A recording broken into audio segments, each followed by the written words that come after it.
Good morning, all my friends. It has been a minute. So this is Tracy Brown, your somatic nutrition therapist and attuned eating expert. And thank you for your patience in me having to reschedule probably at least 2 lives in a row. I have just had actually a little bit of a difficult time landing back in my routine since the Thanksgiving break. So we'll talk about that here in a second. Is that I need to take a little bit more time, and that is not something I typically want to have done in the past, is let myself I'm having a hard time landing in my routine, and instead of kind of grinding through, this time I'm I've got 6 things on my plate and I don't think I can do it all. And in the past that would have been really difficult for me to be okay with. I would have felt like I was letting everyone down, and I really enjoy these times with you all here on this station, this channel here. So anyway, what I want to bring up today is this idea of a nourishment barrier. And so what a nourishment barrier looks like is literally we struggle to take in what is maybe good for us. And that can look like eating enough. And what that might look like for someone who is coming at the angle of more of restrictive eating, like a season of restrictive eating, that's going to be like, I never let myself have quite enough. So I'll stop short of fullness, stop short of satisfaction, right? So that's, we've fully nourished. Or maybe you're struggling with I miss the mark just a little bit. I go over quite often with my nourishment, and I don't get satisfied in that way, because when we consistently eat to overfull, there's a level of that doesn't feel nourished either. It doesn't feel right. One of the reasons we struggle with that is because we have these barriers of self-protection, of not enough slow down, which is why I slowed down earlier, so last Friday and Monday, to really slow down and to call it yield, to what really sink it into your bones, and what do I really need right now, to even orient to what I might need and want, even if I can't fully get it exactly as close as I can get it. So it's really hard to know what you're reaching for, if what you're reaching for is good to be able to get satisfied, if you don't have enough slow down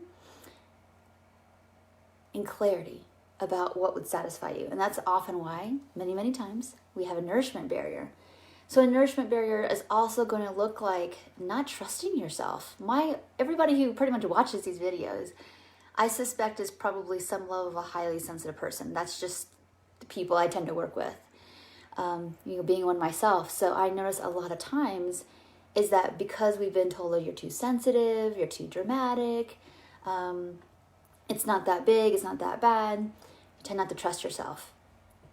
And either we put a wall up to not let people in at all and not be vulnerable and try to have it all together, and therefore miss marks of where we could feel nourished. And of course I'm talking about food, but I'm talking about the big picture of nourishment, which is care, rest, slowing down, play, movement, and of course eating as well. Or that there's this level of kind of being manipulated or shamed or gaslit for not meeting other people's needs. And then it's hard to trust if maybe nourishing sources, figures, it could be food, it could be something else, are actually something you can fully take in. So you try not to take in much or any at all. And that would be a nourishment barrier as well. So it shows up really commonly in my work around where people have a hard time taking compliments. There's something called self-sabotage that can happen quite a bit, where things are going good and then things fall off the wagon for seems no apparent reason, but really actually there's some fear that's coming up about things are kind of getting good and the shoe's going to drop kind of feeling. With food, and again, recovery, with everything else. So what we want to learn how to do is start to trust ourselves. And so one of the best ways, of course, to learn how to trust yourself is, one, trust that a stabilized eating routine will get you some accurate signals going. And that can take 6 months, that can take a year. So you have to be patient with yourself and keep taking in that nourishment, even maybe when you don't always feel like it or you're not sure what to do. It's always better to eat than to not. So you can get some feedback from your body.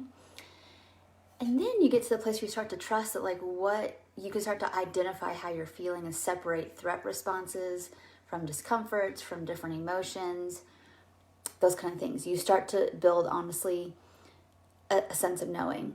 And then eventually you start to get really good at I've always knew that was true, but I didn't quite trust myself. But that situation, that person, that thing I'm doing or thinking, that I can probably trust inside what that is that's not congruent. And trust that, you know how to reach for what is good for you and get satisfied by that. Again, whether that's food, people, circumstances, something else. So, and this is a little bit more of an in-depth topic, but I think it's really important if you're noticing wow, I always kind of stop short of getting enough to eat, and then I'm hungry in 2 hours.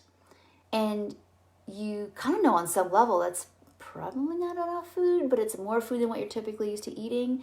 So instead of trusting that satisfaction might look like for you, I need to eat more food to have more mileage out of my day between meals or eating opportunities to get some other stuff done, you start to trust that you're not eating too much.